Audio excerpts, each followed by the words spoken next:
You tuned in to All This Math. I'm your host, Professor Parker, and today's lesson is how to solve quadratic equations, right? A couple of the ways. There are a lot of ways to solve quadratic equations. In today's lesson, I'm gonna go over two of the methods, right? Before we get into that, make sure you're subscribed to the YouTube channel. Go ahead and hit the subscribe button underneath. Also, turn on the post notifications so that you'll be notified when new content comes out. And before we actually get into how to solve quadratic equations and those two methods I mentioned earlier, I want to make sure that everybody is familiar with these names on my t-shirt.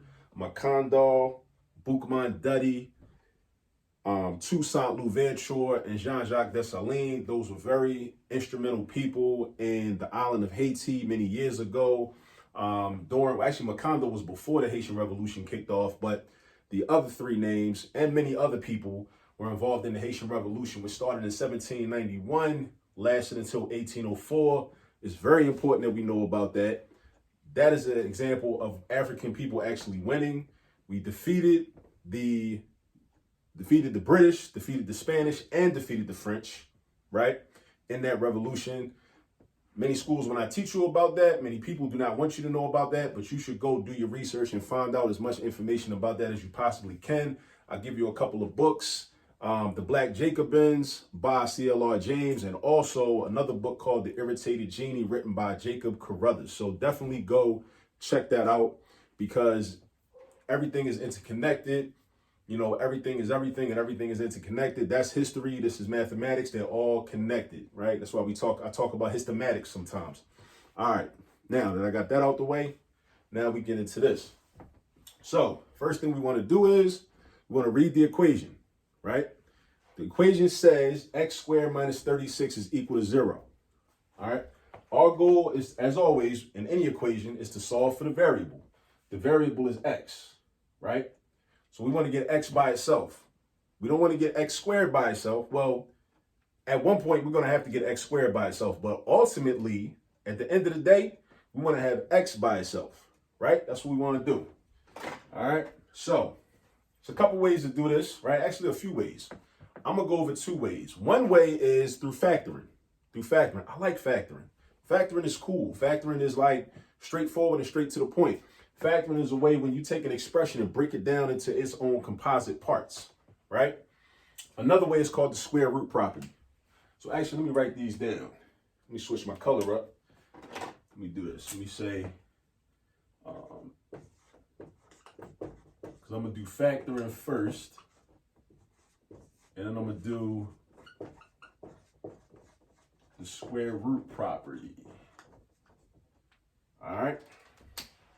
So now, with factoring, when we look at this expression, right, x squared minus 36, that's a special type of expression that we call a difference of two squares, a difference of two squares. It's a difference because there's a minus sign in between the two terms, right? Now, a difference of two squares must be a binomial. Now, what's a binomial, you might ask? That's a good question. A binomial is an expression that has two terms, right? Not three terms, not one term, not four terms, but two terms. That's why it's called a binomial, right? Just like a bicycle has two wheels, a binomial has two terms. X squared and 36, actually negative 36 are your two terms, right? So when you have an expression that's a binomial and both terms are perfect squares. X squared is a perfect square because x times x equals x squared. 36 is a perfect square because 6 times 6 equals 36, right? A perfect square is a term that can be arrived at when you take a whole number and multiply it by itself, right? Or if it's a variable, if it has an even numbered exponent. So any variable with an even numbered exponent is a perfect square.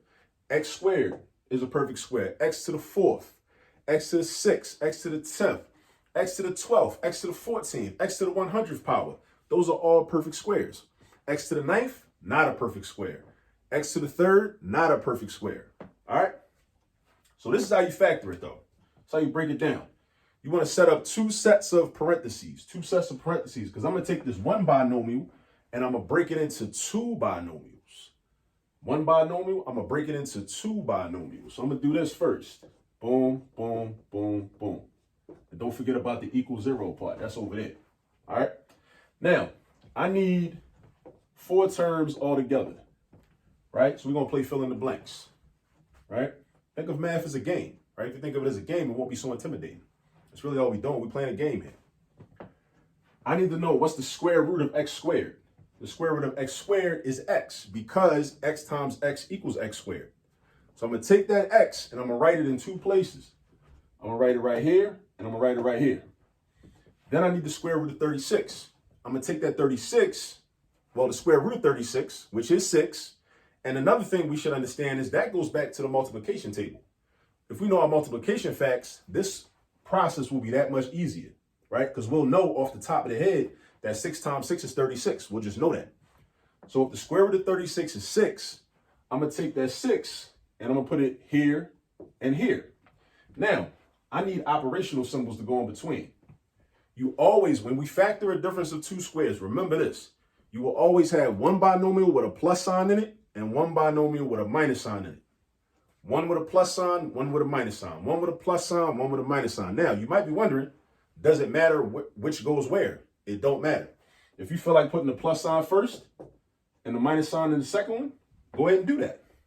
If you feel like putting the minus sign first and the plus sign in the second one, you could do that too. You know why? Because if you multiply this out using the FOIL method or just distributive property, because some teachers don't like to deal with the FOIL method for some reason. That's cool. That's on them, right? You'll still end up with x squared minus 36. No matter what, you're still going to end up back with x squared minus 36 as your product, no matter what. All right. So now this is completely factored. Now, right, we're going to use something called the zero product property. And each of these factors becomes a simpler equation. So we started out with a complex equation, x squared minus 36 equals 0. We broke it down into like the linear form, because linear meaning, because the biggest exponent you see is a 1, because you don't see no exponents. That means that there's invisible ones with the x and with the 6 and the 6, right? These are linear expressions. Now, it was quadratic because of that 2. But now we set up an equation with each of these factors.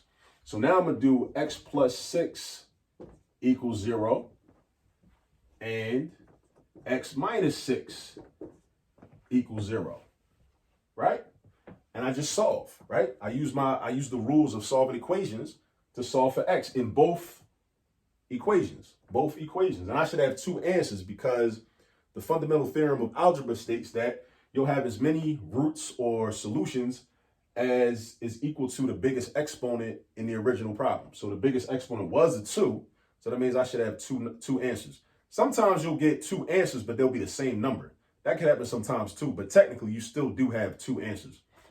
And that deals with another term called multiplicity that I get into in another video. All right. So now x plus 6 equals 0. So I want to solve for x.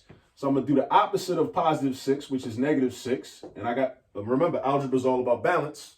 So if I subtract 6 on the left side, I got to subtract 6 on the right side, right? So I do that. Boom. X comes down. Equal sign comes down. 0 minus 6 is not positive 6. It's negative 6. That's one of my solutions. Negative 6 is one of my solutions, right? Then I go over here and do the same thing. I want to solve for x. The opposite of subtracting 6 is adding 6. So I'm going to do that. Plus 6 on the left side, plus 6 on the right side, because we all about balance. That cancels out. We got x equals 0 plus 6, which is 6. These are my 2 answers, negative 6 and positive 6. Now, I can go back and check to make sure. If I plugged in negative 6 right here, I would have negative 6 squared, which is 36, minus 36, which is 0. So that means this is good.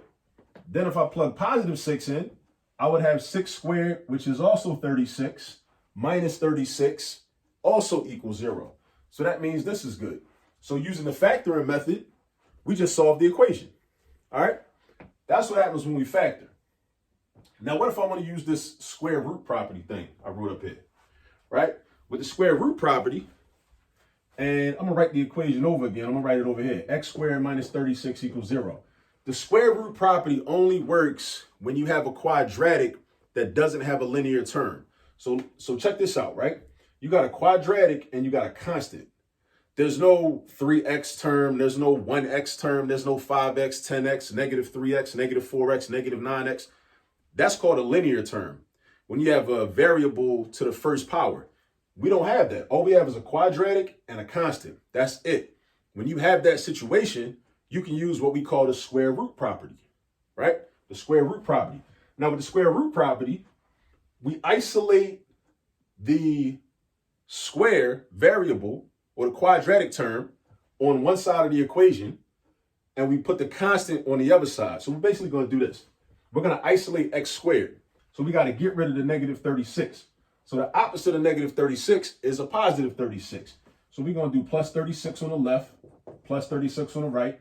Remember, because algebra is all about balance, because math is all about balance, right? Boom, boom, x squared is equal to 0 plus 36 is 36. See what I just did? So now we got x squared equals 36. Now, square root property says we can eliminate the exponent by doing the opposite of squaring something. The opposite of squaring something is taking the square root of something. Let me say that again. The opposite of squaring something with this exponent 2 is taking the square root of that thing. So it's going to look like this. In the next step, the square root of x squared is equal to the square root of 36. But there's one thing you need to understand. There's one additional detail. Whenever we take the square root on both sides of an equation, we have to put a plus or minus sign. Because in fact, this is what happens. The square root of x squared is just x, because the exponent 2 and the square root are essentially opposites. They cancel each other out, leaving you with just x, which was the radicand, right? It was part of the radicand. And then over here, we're going to have equals plus or minus. This is a plus or minus sign with a plus sign on top of the minus sign. And the square root of 36 is 6, right? Because for real, when we think of the square root of 36, we usually just think of positive 6, right? Because we only deal with natural numbers. We deal with the numbers that we count with. That's what we grew up using, right? But technically, negative 6 is also the square root of 36. Why? Because negative 6 times a negative 6 is positive 36. You see? So that's why this answer is plus or minus 6, which is the same thing we got over here. We got a negative 6 and a positive 6. And over here, we got a negative 6 and a positive 6. So box our answer like that. And over here, I would rewrite this as negative 6 comma 6. Boom. So factoring method, square root property. And we got the same answer. And that's how you do that. So whenever you see an expression, or actually, no, not an expression, an equation that includes an expression that looks like that, these are two ways that you can solve those equations. All right. So I hope you learned something new. I hope that if this was beneficial to you, I hope that you hit the like button. Hope that you subscribe to the channel if you haven't already subscribed to the channel. Hope you do that research on these people on this t-shirt. Do the knowledge, get some more information on the Haitian Revolution. That's very important to us, right? And as I always say, do remember, there's all this math all around you. Until next time, peace.